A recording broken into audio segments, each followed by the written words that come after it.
दुनिया भर के लोगों ने इस उम्मीद से नए साल में कदम रखा था कि उनके आने वाले दिन शुभ होंगे, उन्हें तरक्की मिलेगी, उनके घर में सुख शांति और समृद्धि का वास होगा। पाकिस्तान के इस सीडीएफ आसिम मुनीर ने भी कुछ ऐसा ही सोचा था, लेकिन हुआ इसका उल्टा। नए साल में मुनीर के लिए सुख और शांति तो दूर की कौड़ी साबित हुई, उसकी रातों की नींद भी उड़ गई है। 42 रूहें उसे डरा रही हैं। किसकी हैं ये रूहें और क्यों मुनीर रातों को सो नहीं पा रहा, देखिए। मुनीर जब से सीडीएफ बना है एक भी दिन चैन की सांस नहीं ले पाया है। उसकी रातों की नींदें उड़ी हुई हैं। नया साल तो उसके लिए बुरे सपने जैसा साबित हो रहा है। हम ऐसा क्यों कह रहे हैं वो आपको बताएंगे, लेकिन पहले उस घटना का जिक्र करते हैं जिसने एक बार फिर से मुनीर के फौजियों को जहन्नुम का रास्ता दिखा दिया है।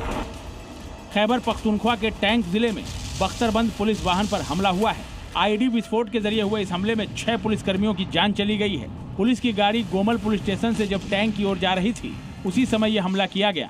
आईडी विस्फोट इतना शक्तिशाली था कि पुलिस वैन के चीथड़े उड़ गए। अभी तक किसी संगठन ने इस हमले की जिम्मेदारी नहीं ली है, लेकिन क्षेत्र में ऐसे हमलों का इतिहास रहा है और शक टीटीपी पर जताया जा रहा है। इस हमले के बाद से पाकिस्तान में एक बार फिर से दहशत घर कर गई है। साल 2026 में हुआ ये कोई पहला हमला नहीं है। ऐसे हमले लगातार हो रहे हैं। नए साल की शुरुआत पाकिस्तान में बेहद हिंसक रही है। 1 से 13 जनवरी 2026 के बीच पाकिस्तान में आतंक और उग्रवाद से जुड़ी 25 घटनाएं हो चुकी हैं। इनमें से 11 घटनाएं सिर्फ पिछले एक हफ्ते में हुई हैं। इन हमलों में 20 आम नागरिकों की जान गई है, जबकि ऐसे हमलों में 42 से ज्यादा पाकिस्तानी सैनिकों की मौत हुई है। मरने वालों में सेना, पुलिस और फ्रंटियर कॉर्प्स के जवान शामिल हैं। सिर्फ 13 दिनों में इतनी हिंसा ने पाकिस्तान की आंतरिक सुरक्षा को लेकर बड़े सवाल खड़े कर दिए हैं।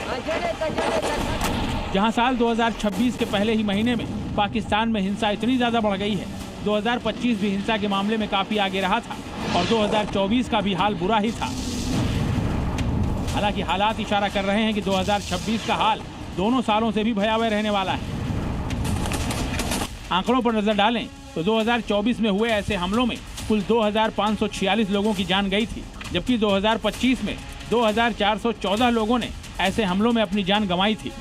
अब 2026 की जिस तरह की शुरुआत हुई है, उसे देखकर सीडीएफ आसिम मुनीर के तो होश ही उड़ गए हैं। उसके रातों की नींद गायब हो गई है। उसे समझ ही नहीं आ रहा कि आखिर वो इन हालातों पर काबू कैसे पाए।